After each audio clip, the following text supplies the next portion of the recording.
जीवन में अपने आप में सुधार करना, अपने को ज्यादा बेहतर बनाना, अपने अवगुणों को दूर करना, अपने आप में रिफॉर्म करना एक बड़ी चुनौती है, एक बड़ा चैलेंज है। और ये आज से नहीं रहा है, ये हमेशा से रहा है।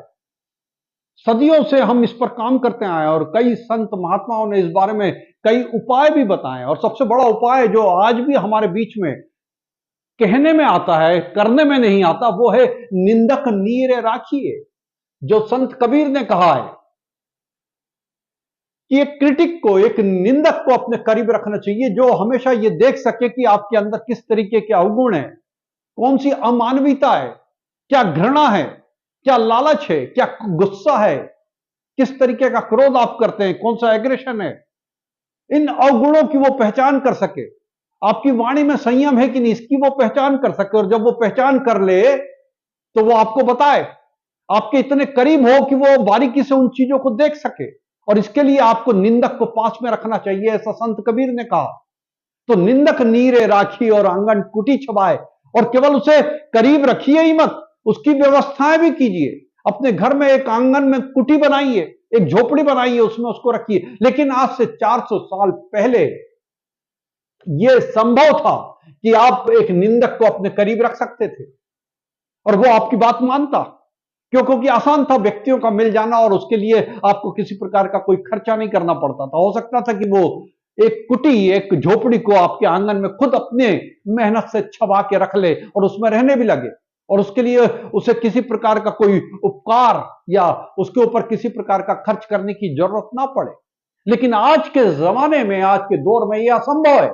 आज यदि एक स्किल्ड निंदक को यदि आप अपने पास रखेंगे तो उसके ऊपर कम से कम 10,000 रुपए रोज खर्चा करना पड़ेगा।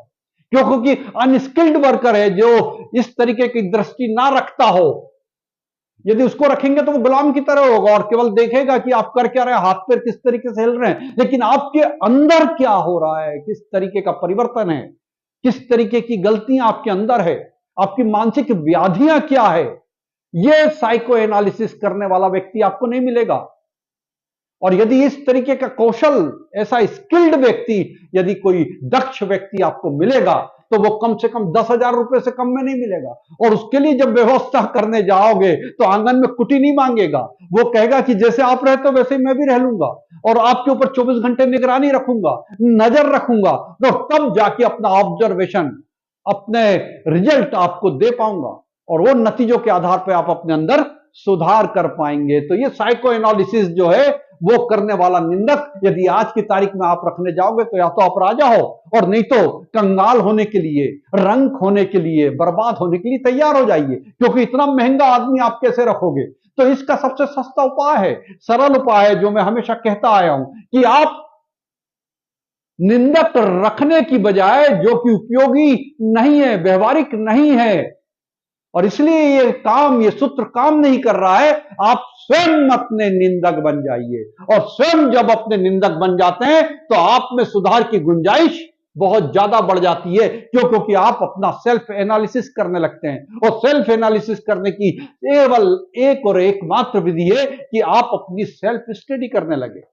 सेल्फ स्टडी, और यही सेल्फ स्टडी को हम स्वाध्याय कहते हैं। यह स्वाध्याय आपको बताता है कि आपका क्रोध कितना निरर्थक है, आप किस तरीके से गलत मानवीय गुणों के अवजाल में फंस गए हैं, आप किस तरीके से गलत काम करने लगे हैं। ये सारी चीजें ये जो है आपको बताना शुरू करता है। और जब आप अपने आप को अपने तल से उठकर देखना सीख जाते हैं तो आप एक दृष्टा की तरह व्यवहार करने लगते हैं। जैसा कि हमारे यहां उपनिषद में कहा गया है कि व्यक्ति जब अपने तल से उठ जाता है तो वो एक विजनरी की तरह काम करने लगता है और उसकी हैसियत एक दृष्टा की हो जाती है।